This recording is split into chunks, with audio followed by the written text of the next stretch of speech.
Kidung Agung pasal 3 dalam perspektif mempelai wanita gereja.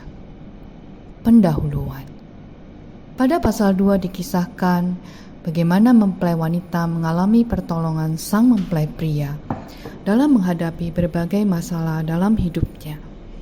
Sang mempelai pria bagaikan kijang yang dengan gagah berani melompat dari satu gunung ke gunung lain dengan cepat. Mempelai wanita mulai mendeklarasikan bahwa mempelai pria, sang kekasih, adalah kepunyaannya. Dan dia adalah kepunyaan mempelai pria, sambil terus mengalami kehebatan Tuhan sang mempelai pria mengatasi gunung masalah hidupnya. Pasal 3 menggambarkan kerinduan mempelai wanita untuk bertemu dengan sang mempelai pria. Dia melihat kemegahan kereta sang raja, sang mempelai pria. Pasal 3 ayat 1, mempelai wanita. Di atas ranjangku pada malam hari, ku cari jantung hatiku. Ku cari, tapi tak kutemui dia. Kini sang mempelai wanita sudah menyadari betapa dia dikasihi oleh sang mempelai pria. Sehingga pada malam hari, mempelai wanita rindu untuk bertemu dengan mempelai pria dan memiliki hubungan yang lebih intim lagi dengannya. Sama halnya dengan kita sebagai kekasih Tuhan. Kita ingin menjalin hubungan yang lebih dekat dengan Tuhan.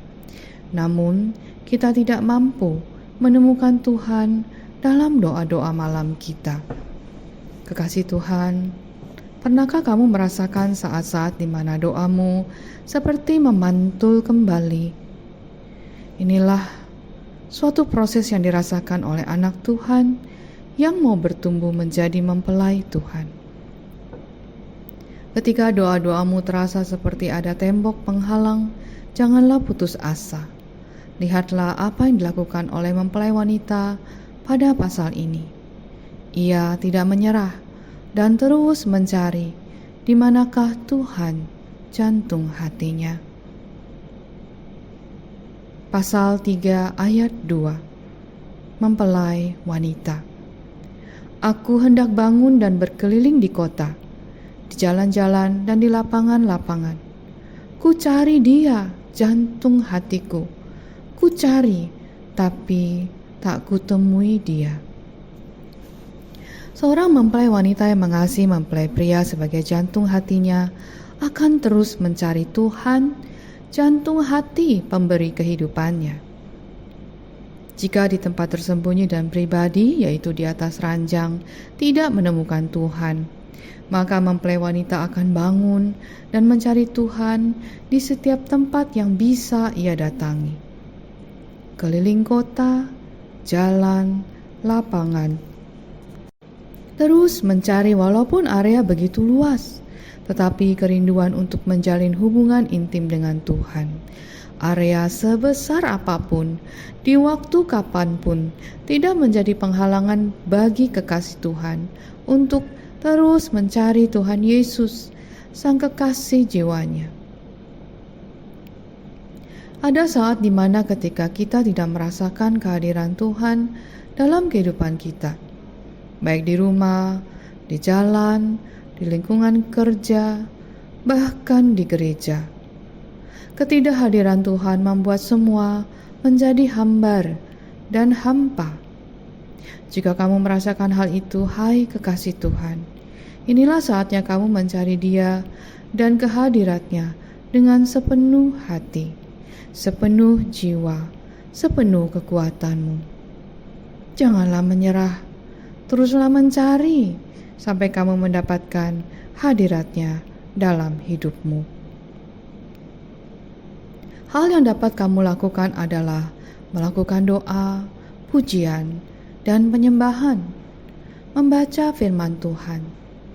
Carilah tempat di mana kamu bisa merasakan hadiratnya. Di Indonesia, ada berbagai tempat-tempat doa yang sepanjang hari tidak pernah berhenti doa-doa dipanjatkan.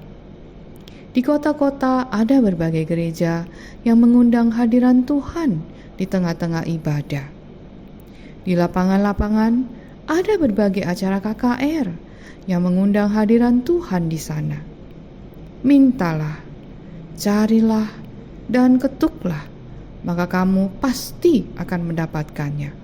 Itulah janji Tuhan Yesus bagi setiap orang yang percaya kepadanya. Lukas 11 ayat 9-10 dan 13b. Mintalah, maka akan diberikan kepadamu. Carilah, maka kamu akan mendapat. Ketuklah, maka pintu akan dibukakan bagimu. Karena setiap orang yang meminta, menerima, dan setiap orang yang mencari, mendapat, dan setiap orang yang mengetuk, baginya pintu dibukakan. Ia akan memberikan Roh Kudus kepada mereka yang meminta kepadanya. Bagi Bapa di surga, Roh Kudus adalah suatu hal yang sangat penting yang pasti akan diberikan kepada setiap orang yang memintanya.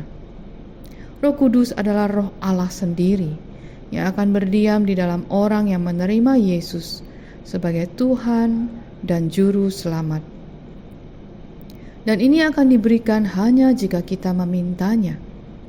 Bukan kekayaan, kepintaran, atau kemasyhuran. Karena Bapa di surga tahu bahwa kekayaan tanpa pimpinan Roh Kudus untuk mengelolanya hanya akan membawa kepada dosa dan kebinasaan. Kepintaran tanpa pimpinan Roh Kudus untuk menerapkannya hanya akan menghasilkan kesombongan dan kehancuran. Kemasyhuran tanpa pimpinan Roh Kudus untuk mempertahankannya hanya akan membawa pada kesesatan dan kebinasaan, bukan hanya kepada dia, tapi kepada para pengikutnya. Kekasih Tuhan, carilah Roh Kudus, Roh Tuhan sendiri dalam hidupmu. Inilah yang disebut merasakan kehadiran Tuhan dalam hidupmu. Pasal 3 ayat 3. Mempelai wanita. Aku ditemui peronda-peronda kota, yang kepada mereka aku berkata, apakah kamu melihat jantung hatiku? Ketika mempelai wanita sudah mencari Tuhan ke seliling kota, jalan-jalan, dan lapangan, akhirnya karena ini terjadi pada malam hari, maka para penjaga malam menemui dia. Segera mempelai wanita menanyakan kepada penjaga malam, apakah ia melihat jantung hatinya? Penjaga malam atau night watcher adalah para pahlawan Tuhan, pejabat Allah yang berjaga-jaga di sepanjang malam. Alkitab membagi waktu jaga malam menjadi 4 periode 3 jam yang disebut waktu jaga-jaga. Dalam Markus 13 ayat 35 keempatnya disebutkan, yaitu malam, jaga petang, pukul 6 sore sampai pukul 9 malam. Tengah malam, pukul 9 sampai 12 malam. Dini hari, ayam berkokok, pukul 12 malam sampai 3 pagi. Jaga pagi, pukul 3 sampai 6 pagi. Sekali lagi dalam Perjanjian Baru, Tuhan dalam Markus 13 menguraikan kepada beberapa muridnya apa yang akan menimpa sisa umatnya yang setia sejak penghancuran bait suci oleh Titus pada tahun 70 Masehi, hingga mereka akan melihat Anak Manusia datang dalam awan-awan dengan segala kekuasaan dan kemuliaannya. Seluruh periode waktu itu secara simbolis dicakup oleh 4 jaga di ayat 35. Ia berkata, karena itu berjaga-jagalah, sebab kamu tidak tahu bila manakah tuan rumah itu pulang, menjelang malam, atau tengah malam, atau pada waktu ayam berkokok, atau pagi-pagi buta. Tuhan datang, terang dunia, tetapi ditolak sejak awal pelayanannya. Dalam 4 jaga di Markus 13 ini, Yesus mengamati malam yang panjang saat ia tidak ada. Menantikan pagi yang cerah ketika matahari kebenaran akan terbit dengan kesembuhan pada sayap-sayapnya. Maleakhi 4 ayat 2. kita menemukan firman Tuhan yang paling penting dalam Lukas 12 ayat 38. Jika ia datang pada waktu jaga kedua atau datang pada waktu jaga ketiga dan mendapati mereka demikian, maka berbahagialah hamba-hamba itu. Ia tidak menyebutkan waktu jaga pertama atau keempat, tetapi merujuk kedatangannya pada waktu jaga kedua atau ketiga. Kita tahu bahwa ini diucapkan kepada mereka yang akan berikat pinggang dan pelita menyala, dan yang akan diberkati ketika Tuhan mereka kembali dari pesta pernikahan untuk mendapati mereka berjaga. Ini memang seharusnya berlaku bagi gereja dan juga bagi kita masing-masing sampai ia datang untuk kita. Maksud dari semua penjelasan ini adalah terjadi pertumbuhan rohani dari mempelai wanita. Jika Tuhan membangunkanmu pada waktu subuh, berdoalah, sembah dan puji Dia. Dan setelah kamu mencurahkan isi hatimu, berdiam dirilah dan dengarkan suara Roh Kudus di dalammu yang akan memimpin kamu sepanjang hari itu, bahkan menjawab pertanyaan-pertanyaan darimu. Pasal 3 ayat 4. Mempelai wanita. Baru saja aku meninggalkan mereka. Kutemui jantung hatiku, kupegang dan tak kulepaskan dia sampai kubawa dia ke rumah ibuku, ke kamar orang yang melahirkan aku. Pada ayat 4 kita dapat melihat bahwa mempelai wanita mendapatkan apa yang ia cari, sang jantung hati, Tuhan Yesus, kekasih jiwanya. Sesuai dengan janji Tuhan, siapa yang mencari akan mendapatkannya.